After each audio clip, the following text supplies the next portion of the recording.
الشیطان الرجیم بسم اللہ الرحمن الرحیم۔ ہماری گفتگو مفاہیم کے بارے میں تھی اور ہے۔ مفہوم اور منطق کی تعریف آپ کو سنا چکے، پھر آپ کو انہوں نے بتایا کہ مفہوم کی دو قسمیں ہیں، یا مفہوم موافق ہوگا یا مفہوم مخالف ہوگا۔ پھر مفہوم مخالف کی انہوں نے آپ کو 6 قسمیں بتائیں۔ ان 6 قسموں میں سے پہلی قسم جو کہ وہ مفہوم شرط ہے۔ بات واضح ہوگی؟ فرماتے ہیں کہ آپ کو پہلے تو چند باتیں ذہن نشین ہونی چاہیے۔ اگر وہ چیزیں ہوں گی تو مفہوم شرط کے بارے میں بحث ہوگی، اگر وہ چیزیں نہیں ہیں تو پھر بحث نہیں ہوگی۔ پہلی چیز یہ ہے کہ مفہوم شرط قضیہ شرطیہ میں ہی ہوتا ہے، غیر شرطیہ میں تو نہیں ہوتا۔ قضیہ شرطیہ میں کم از کم 3 چیز ہوں گی تو مفہوم کے بارے میں سوچ فکر ہم چلائیں گے، ورنہ نہیں چلیں گے۔ ایک، موضوع ہونا چاہیے، دوسرا محمول ہونا چاہیے، اور تیسرا جو ہے کہ شرط ہونی چاہیے، لیکن وہ ایسی شرط ہو کہ اس کے ختم ہونے سے موضوع ختم نہ ہوتا ہو، بلکہ اگر شرط ختم ہو جائے تو بھی موضوع اپنی جگہ پر باقی ہو۔ بات واضح ہو گئی؟ پھر اگر ہم مفہوم کے قائل ہوئے، اگر ہوئے، تو اس کا مطلب یہ ہے کہ اگر شرط ختم ہو گئی تو جزا بھی ختم ہو جائے گی۔ اگر شرط کے ختم ہونے سے جزا ختم ہو تو یہ مفہوم ہے، لیکن اگر شرط کے ختم ہونے کے بعد بھی جزا موجود ہے تو پھر اس کا مطلب یہ ہے کہ اس جملے کا کوئی جو ہے کیا ہے مفہوم نہیں ہے۔ مثلا میں آپ کو یہ کہتا ہوں اذا بلغ الماء قدر قر لا ينجسه شيء، جب پانی قر کی مقدار تک پہنچ جائے تو اسے کوئی بھی چیز نجس نہیں کرے گی۔ بیٹا اب اس جملے میں ہمارا موضوع کیا ہے؟ ماء، پانی۔ جزا کیا ہے؟ لا ينجس۔ شرط کیا ہے؟ قر کی مقدار کا ہونا۔ اب دیکھیں، اگر گلاس میں آپ پانی ڈالیں تو اس میں قر کی مقدار والی شرط ختم ہو گئی یا نہیں؟ ختم ہو گئی، لیکن موضوع پانی اپنی جگہ پر باقی ہے یا نہیں؟ بھائی یہ بھی پانی ہے، ٹھیک۔ اب قر کے ختم ہونے والی شرط کے ساتھ اگر لا ينجس والی چیز بھی ختم ہو جائے پھر یعنی مفہوم ہے، اور اگر ختم نہ ہو تو پھر مفہوم نہیں۔ کچھ ایسی شرائط ہوتی ہیں کہ شرط کے ختم ہونے کے ساتھ ساتھ موضوع بھی ختم ہو جاتا ہے۔ کیا؟ شرط کے ختم ہونے کے ساتھ موضوع بھی ختم ہو جاتا ہے۔ اگر اس قسم کی شرط ہو بیٹا تو وہاں مفہوم والی بحث جاری نہیں ہوگی۔ مثلا میں آپ کو یہ کہتا ہوں ان رزقت ولدا فاختن ہو، اگر تمہیں بیٹا پیدا ہو تو تم اس کا ختنہ کرو، ٹھیک ہے۔ اب یہاں پر موضوع کیا ہے؟ بیٹا، ٹھیک ہے۔ جزا کیا ہے یا محمول کیا ہے؟ ختنہ کرانا۔ اس کی شرط کیا ہے؟ بچے کا پیدا ہونا، ٹھیک۔ اب اگر بچہ پیدا نہیں ہوگا تو کیا بچہ ہوگا؟ جب بچہ ہی نہیں تو پھر ختنہ کس چیز کا؟ ٹھیک۔ تو آپ یہ کہیں کہ شرط کی 2 قسمیں ہوتی ہیں، کچھ ایسی شرائط ہیں جو موضوع سے الگ ہو جائیں تو بھی موضوع اپنی جگہ پر باقی ہے، اور کچھ ایسی شرائط ہیں جن کے ختم ہونے سے موضوع بھی ختم ہو جائے گا۔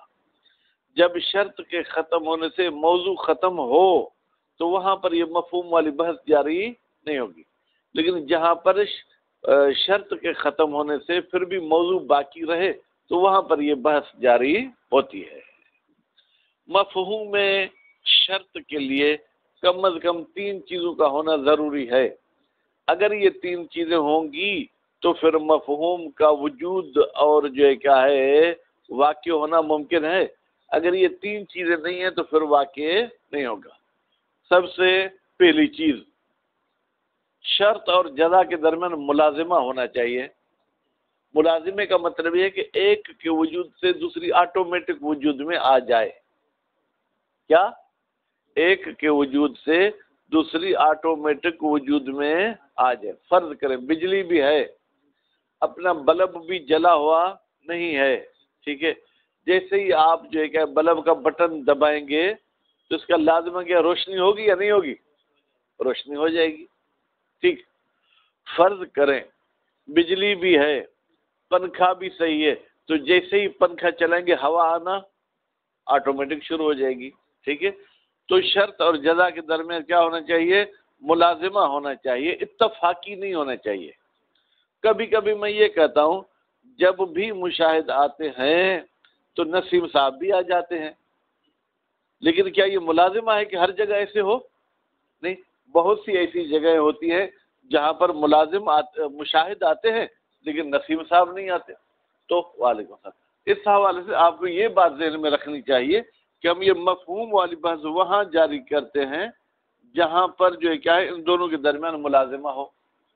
فرض کریں ہے شوکت شاہ آئے، میں کہوں جب بھی صحیح شوکت شاہ آتے ہیں تو وظیفہ بھی آتا ہے، یہ ہمیشہ تو نہیں ہوتا نا، اتفاق سے دونوں مل سکتے ہیں. تو یہاں مفہوم کی بحث جاری نہیں ہوگی. مفہوم کی بحث ہمیشہ وہاں پر جاری ہوگی جہاں پر ان دونوں چیزوں کے درمیان کیا ہو؟ لازم ہو. آپ یوں کہیں جہاں بھی پانی گرتا ہے وہاں پر وہ جگہ گیلی ہو جاتی ہے، اس میں ملازمہ ہے. بھائی پانی گرنے کے ساتھ گیلا پن آئے گا، یہ ایک دوسرے سے جدا نہیں ہو سکتا. تو آپ اس کو یہ کہہ سکتے ہیں جب بھی پانی گرے گا تو یہ جگہ گیلی ہوگی. اب اگر پانی نہیں گرا تو لازمی گیلا ہونا بھی ختم ہو جائے گا. ایسا ہے کہ نہیں؟ ٹھیک، ایک بات. دوسری شرط یہ ہے کہ جو ہے کیا ہے ترتب ہونا چاہیے. ترتب کا مطلب یہ ہے کہ یہ جزا اس شرط پر جو ہے کیا متوقف ہو. کیا جزا اس شرط پر متوقف ہو. لیکن اگر ترتب نہ ہو تو بھی مفہوم والی بحث جاری نہیں ہوگی. عام طور پر یہ کہا جاتا ہے جب دن لمبا ہوتا ہے تو رات کیا ہو جاتی ہے؟ چھوٹی. اور جب رات بڑی ہوتی ہے تو دن کیا ہو جاتا ہے؟ چھوٹا. لیکن یہ رات کا چھوٹا ہونا یہ علت نہیں ہے دن کے بڑے ہونے کی، بلکہ وہ کچھ سیاروں کا کچھ سسٹم ایسا ہے، سورج کے نکلنے کا، زمین کے گردش کا کچھ چکر ایسا ہے. تو نتیجے میں رات کا چھوٹا ہونا علت نہیں ہے دن کے بڑے ہونے کی، دن کا بڑا ہونا علت نہیں ہے رات کے بڑے ہونے کی، بلکہ ان کے کچھ اور اسباب ہیں. تو یہاں بھی یہ بحث جاری نہیں ہوگی. تیسری چیز، مشاہد صاحب اگر کسی جملے شرطیہ کا آپ مفہوم لینا چاہتے ہیں تو اس میں علت منحصر ہونی چاہیے اس جزا کے لیے، یعنی اس جزا کے لیے کوئی اور علت نہ ہو تو پھر بحث جاری کر سکتے ہیں کہ علت کے ختم ہونے سے جزا ختم ہوگی یا نہیں. لیکن اگر کوئی اور بھی علت اس علت کے قائم و مقام ہو سکتی ہے تو پھر وہاں پر یہ بحث جاری نہیں ہوگی. مثلا بیٹا میں آپ کو کہتا ہوں اگر پانی گرے گا تو یہ چادر گیلی ہوگی. ٹھیک، کیا گیلا ہونا صرف اور صرف پانی کے ساتھ ہوتا ہے؟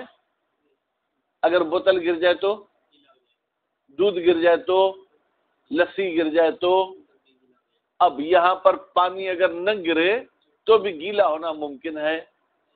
نتیجہ یہ ہوا کہ اگر یہ تین چیزیں پائی جائیں گی تو پھر ہم کہیں گے کہ اس جملے کا مفہوم ہے یا مفہوم نہیں. وہ فیصلہ تو آخر میں سنائیں گے، کل شاید سنائیں یا پرسوں آپ کو سنائیں. ٹھیک، لیکن فی الحال آپ کے ذہن میں یہ ہونا چاہیے کہ بھائی ہماری گفتگو مفہوم شرط میں ہے. اس میں مین چیز یہ ہے کہ شرط کے ختم ہونے کے ساتھ موضوع ختم نہ ہو تو یہ بحث ہوگی.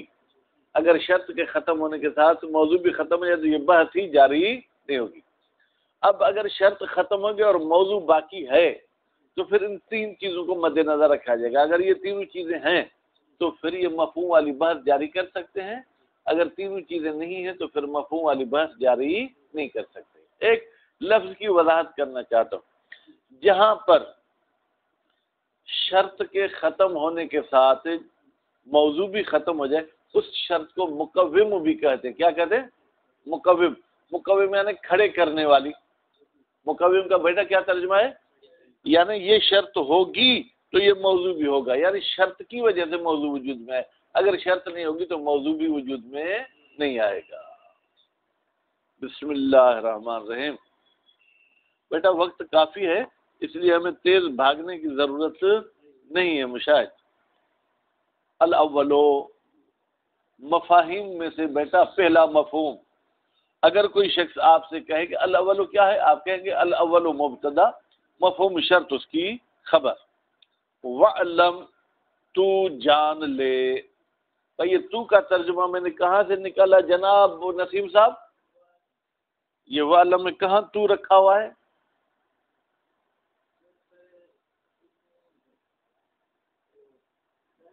احسنتم، اس میں انت کی ضمیر مستتر ہے. وَعْلَمْ، تو جان لے. پھر ان پڑھوں گا، مشاہد ان نہیں پڑھوں گا، کیونکہ مادہ علم کے بعد ان آئے گا. ان النزاع بالتحقیق، کہ ہمارا اختلاف فی وجود المفہوم، کہ آیا مفہوم موجود ہے یا مفہوم موجود نہیں. کہاں پر؟ فی القضاء شرطیہ. ہماری فی الحال گفتگو صرف ان جملوں میں ہوگی جو شرطیہ ہوں گے. انما ہوا بالتحقیق والنزاع فی ما، وہاں پر ہوگی اذا عد القید، جب شمار کیا جائے، حساب کیا جائے اس قید کو. قید بے معنی شرط. شیئن زائدن علی الموضوع، یعنی وہ بیٹا موضوع کا حصہ نہیں ہے بلکہ موضوع سے اضافی چیز ہے. وَتَكُونُ الْجُمْلَةُ مُشْتَمِلَةً، اور ہونا چاہیے یہ ہمارا جملہ مشتمل کہاں پر؟ علی موضوع. بیٹا اس جملے میں ایک کیا ہونا چاہیے؟ موضوع. دوسرا کیا ہونا چاہیے؟ محمول. اور تیسری کیا ہونی چاہیے؟ شرط. یعنی یہ شرط جو ہے موضوع کا حصہ نہیں ہے. مشاہد جس طریقے سے مثلا بیٹا آپ انسان ہیں نا، آپ کس چیز سے بنے؟ حیوان سے اور ناطق سے.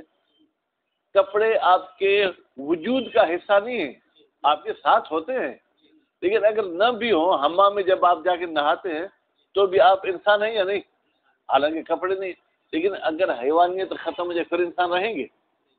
ناطقیت ختم ہو جائے، ناطق بولنا گونگے کے مقابلے والا نہیں، بلکہ ناطق وہ جو ہمیں گویا کہ انسان بنا رہی ہے. وَتَكُونُ الْجُمْلَةُ مُشْتَمِلَةً، یہ ہونا چاہیے جملہ مشتمل علی موضوع، اس میں ایک موضوع ہونا چاہیے مشاہد، ومحمول، ایک محمول ہونا چاہیے، وشرط، اور شرط ہونی چاہیے. فَيَقَعُ النِّزَاعُ، جب یہ تینوں چیزیں ہوں گی تو فائے نتیجہ ہے، پھر ہوگا جھگڑا. ہین اذن یعنی جب تینوں چیزیں موجود ہوں گی. پھر دلالت القضیت شرطیت، بحث کیا ہوگی؟ قضیہ شرطیہ کا دلالت کرنا علی انتفاء المحمول، محمول ختم ہو جائے گا موضوع سے. کب؟ عند انتفاء شرط، جب شرط کیا ہوگی؟ ختم ہوگی. وہ عدمہا، یا ایسی دلالت نہیں ہوتی. یعنی کیا شرط کے ختم ہونے سے جزا ختم ہوتی ہے؟ کیا یہ جملہ دلالت کرتا ہے کہ شرط کے ختم ہونے سے جزا بھی ختم ہوگی؟ وہ عدم ہے یا دلالت نہیں کرتا. مثل قولہ علیہ السلام، جیسے کسی معصوم کا فرمان ہے، اذا کان الماء، بیٹا کان فعل ناقص، ما اس کا کیا ہو گیا؟ اسم. اسم کے ساتھ ساتھ کیا ہو گیا؟ ما موضوع. ٹھیک ہے. قدر قرن، یہ ہوگی شرط. جب پانی قر کی مقدار جتنا ہو، لم ینجس ہو، یہ ہو گئی کیا؟ محمول. تو اس پانی کو کوئی بھی چیز نجس نہیں کرے گی. وہ آپ پڑھ چکے ہیں، اگر نجاست کی وجہ سے اس کے رنگ، بو، ذائقے میں تبدیلی آ جائے تو نجس ہو جائے گا، لیکن اگر یہ تینوں تبدیلیاں نہیں آتی تو نجس نہیں ہوگا. فَهُنَاكَ موضوع، ہناک، بیٹا ہناک کا اشارہ کہاں؟ یہ قول معصوم. قول معصوم میں ایک موضوع ہے، وہ الماء، وہ موضوع کیا ہے؟ پانی. وہ محمول، اور ایک محمول ہے، وہ العصمیت، وہ کیا ہے؟ اس کا محفوظ رہنا. بیٹا عصمیت کا مادہ کیا؟ اسمہ. اسمہ سے معصوم کو بھی جو ہے کیا ہے؟ مشتق کرتے ہیں نا. معصوم یعنی جو محفوظ ہو. ٹھیک ہے. اب عصمیت کا مطلب لم ینجس ہو، یعنی وہ پانی نجس نہیں ہوگا، نجاست سے محفوظ رہے گا. وشیء آخر، ایک اور تیسری چیز بھی ہے، باسم شرط، اس کا نام کیا ہے؟ شرط. اعنی القریت، اعنی میں نے ارادہ کیا ہے اس شرط سے. کس کا؟ قریت کا. فعند انتفاء شرط، بیٹا جب شرط منتفی ہو یعنی قر ہونا ختم ہو جائے، پھر بھی یبقى الموضوع بحال ہی، موضوع اپنے حال پر باقی رہے گا. موضوع بریکٹ میں مشاہد لکھا ہوا ہے. موضوع کیا ہے؟ ما. یعنی گلاس میں جو پڑا ہے یہ بھی پانی تو ہے اپنی جگہ پر. بخلاف القضایا، بخلاف ان جملوں کے، قضایا قضیت ان کی جمع ہے بیٹا، قضیہ وہی جملے کی معنی میں ہے. التی یعد الشرط، وہ قضایا جن میں شمار کیا جاتا ہے، حساب کیا جاتا ہے شرط کو، فیہا ان قضایا میں، محققن، محقق نہیں پڑھنا بیٹا اس میں فائدہ، محققن للموضوع، محقق یعنی وجود دینے والا، یعنی وہ ایسی شرط ہے جو موضوع کو وجود دیتی ہے. من دون تفکیک بین شرط والموضوع، تفکیک یعنی جدائی، بھائی جدائی نہیں ہے، نہیں کا ترجمہ کہاں سے نکالا؟ دون سے، جدائی نہیں ہے شرط میں اور موضوع میں. بل یکون ارتفاع شرط، بلکہ شرط کے ختم ہونا، ٹھیک ہے، اس ملازمن، اس کا لازم کیا ہے؟ لارتفاع الموضوع، موضوع کو بھی ختم کر دیتا ہے. فہیہ کی ضمیر بیٹا کہاں جائے گی؟ قضایا کی طرف. تو یہ جو قضایا ہیں خارجۃ عن محل نزاع، یہ محل نزاع سے کیا ہے؟ خارج ہے. کقول ہی، جیسے کسی کا کہنا ان رزقت ولدن فختن ہو، اگر تمہیں بیٹا پیدا ہو تو اس کا ختنہ کرانا. ٹھیک بیٹا، یہاں پر موضوع کیا ہے؟ ولد، ٹھیک ہے، اور معمول کیا ہے؟ فختن، اور شرط کیا ہے؟ رزقت ولدن. اگر بچہ پیدا نہ ہو تو ولد ہوگا؟ پھر ولد بھی نہیں ہوگا. فہذہ القضایا فاقدۃ للمفہوم، تو یہ جو دوسرے قسم والے قضایا ہیں ان کا مفہوم نہیں ہوتا ہے. فإن رزق ہونا بالتحقیق، رزق یعنی اولاد کا ملنا، یہاں پر لیس شیئا زائدا علی نفس الولد، یہ ایک بچے سے اضافی چیز نہیں ہے، بچہ بھی وہی ہے اور بچے کا ملنا بھی وہی چیز ہے مشاہد. تو نتیجے میں اس جملے کا جو ہے کوئی مفہوم نہیں ہے. ان دلالت الجملۃ شرطیہ علی المفہوم بالتحقیق، دلالت کرنا جملے شرطیہ کا مفہوم پر. بھائی ایک مرتبہ پھر آپ کو بتا دیں مفہوم کا مطلب کیا ہے؟ اے انتفاع الجزا، یعنی جزا ختم ہو جائے، لدا انتفاع شرط، جب شرط ختم ہو. اگر ایسے ہو تو یعنی مفہوم ہے. لا یتم، بیٹا یہ لا یتم خبر ہے کس کی؟ ان کی، یعنی ان دلالت الجملۃ لا یتم، یہ دلالت کمپلیٹ نہیں ہوگی الا اذا ثبتت الامور الثلاثہ، مگر جب ثابت ہوں تین چیزیں. کون سی؟ التالیہ، جو بعد میں آنے والی ہیں.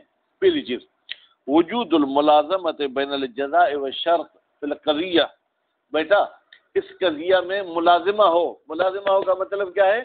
یعنی لازم و ملزوم، ایک چیز ہوگی تو دوسری خود بخود ہو جائے گی. بِأَلَّا يَكُونَ مِنْ قَبِيلِ التَّقَارُنِ الاتفاقی، بِأَلَّا يَكُونَ یعنی یہ وجود ایسا نہ ہو کہ من قبیل التقارن اتفاقی، تقارن یعنی مل جانا، اتفاق سے مل گئے ہیں، تو وہاں پر یہ مفہوم والی بحث جاری نہیں ہوگی. بصورت جزئیت، اور ان کا ملنا ہمیشہ بھی نہیں ہے، کبھی کے بار ہو گیا. کہ خروج زید من المجلس، مثلا آپ میرے کمرے سے نکلے بیٹا، مجلس یعنی کچہری، ٹھیک ہے، کچہری سے زید نکلا، ٹھیک ہے، مقارنن مع دخول امر فی المجلس، اور اسی وقت امر بھی مجلس میں آ گیا. تو کیا آپ یہ کہہ سکتے ہیں جب بھی زید نکلتا ہے تو امر آتا ہے؟ نہیں، یہ ضروری نہیں ہے. فإن التقارن من باب الاتفاق، بتحقیق کہ زید کا نکلنا اور امر کا آنا، یہ دونوں جو ملے ہیں آپس میں، یہ من باب الاتفاق، اتفاق سے مل گئے ہیں. ولاجل ذالک، اسی اتفاق کی وجہ سے یحصل الانفقاق بینہما، حاصل ہو جاتا ہے ان دونوں چیزوں کے درمیان جدائی، یعنی زید کے نکلنے میں اور امر کے آنے میں. کثیرن بہت سی جگہوں پر، یعنی اگر فرض کریں ان کی زندگی میں 1000 بیٹھکیں ہوئی ہوں تو 1000 میں سے شاید 2-4 میں ایسا ہوا ہو کہ زید آیا ہو اور امر نکلا ہو، یا زید نکلا ہو اور امر آیا. ہمیشہ ایسے نہیں ہوتا. دوسری چیز ان یکون التلازم من باب ترتب، بھائی یہ جو ایک دوسرے کے ساتھ لازم و ملزوم ہے، یہاں بھی ترتب والی بات ہونی چاہیے. ترتب کا مطلب کیا ہے؟ ترتب التالی علی المقدم، بیٹا تالی وہی جزا، مقدم وہی جو ہے کیا ہے؟ موضوع، ٹھیک ہے، یا جو ہے کیا ہے؟ وہی شرط والی چیز. بین یکون شرط علتا للجزاء، بھائی کہتے ہیں ترتب کا مطلب یہ ہے کہ ہماری شرط علت ہونی چاہیے، کس کے لیے؟ جزا کے لیے. فخرج، پس خارج ہو گیا ہمارے بحث سے، ما وہ مورد، اذا لم یکن هناك هذا نحو من الترتب، جہاں پر یہ ترتب نہ ہو. کما اذا قال، جیسے کوئی کہنے والا کہتا ہے ان طال اللیل، اگر رات لمبی ہو جائے، بیٹا یہ کیا ہو گیا؟ شرط. قصر النہار، یہ کیا ہو گئی؟ جزا. ٹھیک ہے. موضوع کیا ہو گیا؟ موضوع ہو گیا لیل. ٹھیک ہے. محمول کیا ہو گیا؟ قصر النہار. ٹھیک ہے. اب شرط کیا ہو گئی؟ طال. کیا اگر رات لمبی نہیں ہوئی تو کیا دن چھوٹا ہونا ختم ہو جائے گا؟ نہیں، ایسا نہیں ہے. یا جب دن چھوٹا ہوتا ہے تو رات لمبی ہوتی ہے. وَلَيْسَ بَيْنَهُمَا تَرَتُّبٌ، بھائی یہ دونوں جو ہے ان کے درمیان ترتب نہیں ہے. کیوں؟ مشاہد لِكَوْنِهِمَا، اس لیے کہ رات کا لمبا ہونا، دن کا چھوٹا ہونا، یہ معلولین لعلت ثالث، ان کی کوئی اور علت ہے. زمین کی گردش، ٹھیک ہے، زمین کی گردش کبھی سلو ہے کبھی تیز ہے، تو اس حساب سے ہو جاتا ہے. ان یکون ترتب علیاً انحصاریاً، بیٹا ان کے درمیان جو ترتب ہے وہ ترتب بھی کیا ہونا چاہیے؟ انحصاری. انحصاری کا مطلب کیا ہے؟ یعنی اس علت کے علاوہ کوئی اور علت اس کے قائم مقام نہ ہو. وہ معنی الانحصار، انحصار کی معنی کیا ہے؟